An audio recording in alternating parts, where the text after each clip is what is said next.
Why do athletes improve dramatically or plateau? With identical coaching and training? The answer lies in whether learning happens. As a physical therapist, I've watched serious athletes work hardest, yet fail to improve. The explanation isn't training volume. It's whether learning occurs. Schmidt's 1975 schema theory showed motor learning isn't memorizing outputs, but developing rules. Yet coaching says memorize this form. Brains stop learning and start guessing. Bernstein stated in 1967 that repetition isn't reproducing same movement, it's achieving same result differently. Skilled performers never move identically. Training emphasizing no mistakes creates stability but prevents neural change. Result is rigid movement. Wulf's 2001 research showed external focus produces better learning than internal focus. Cues like bend your knee overload brains and prevent automation. Improving athletes attend to results. Plateauing athletes focus excessively on moving correctly. Identical training produces different neural processes. How errors are handled, these differences accumulate. It's practicing without triggering learning. Plateauing athletes avoid failure. But failure-free practice has lowest efficiency. Wolpert established in 1998 that brains update using error the gap between prediction and outcome. Without mismatch, brains conclude no correction needed.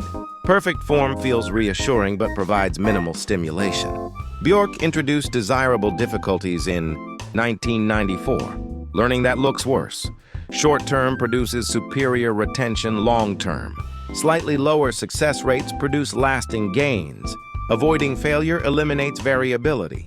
Newell's 1985 constraints-led approach showed movement. Self-organizes from interactions between individual, task, environment.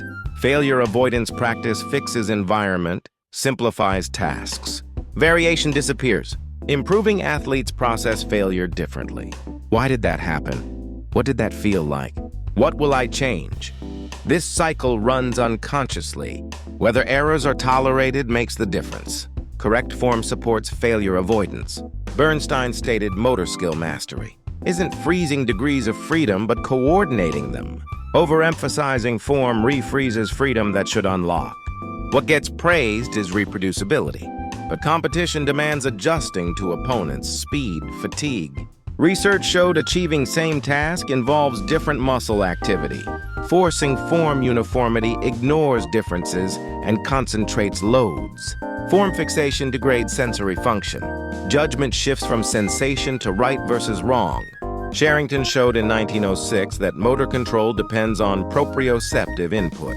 But form fixation means ignoring sensory mismatches. Connection weakens.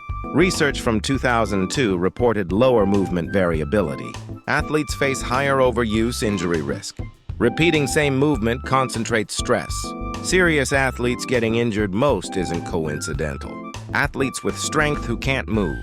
Nervous systems deliberately limit output. Hill showed in 1922 that force production depends on neural input, not muscle mass. Strength is potential. Whether it outputs depends on central nervous system.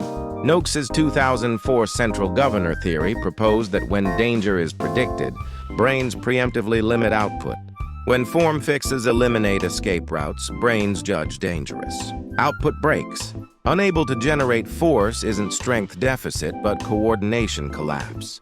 Zatsiorski stated in 1995 that coordination affects performance more than maximum strength. Failure avoidance practice prevents sensory change. Merzenich showed in 1984 that neural plasticity peaks. When prediction error exists, no error means no stimulation. Result maintains strength but slow reactions. Optimal learning occurs at 70 to 80% success rates. 100% success provides reassurance but no updates. Effective practice incorporates variability. Schmidt's 1988 research showed variable practice produces better transfer. Changing distance, varying speed increases mistakes, but forces brains to update predictions. Improving environments have less frequent feedback. Wulf showed in 2007 that frequent feedback raises short-term scores, but impairs long-term learning. Constant correction eliminates need to sense. Effective practice presents results and delegates correction. The difference isn't effort amount, but whether effort produces updates. Improving individuals ask what changed, what sensations increased. Plateauing individuals evaluate success and praise. Wolpert showed brains update only when prediction result gaps exist.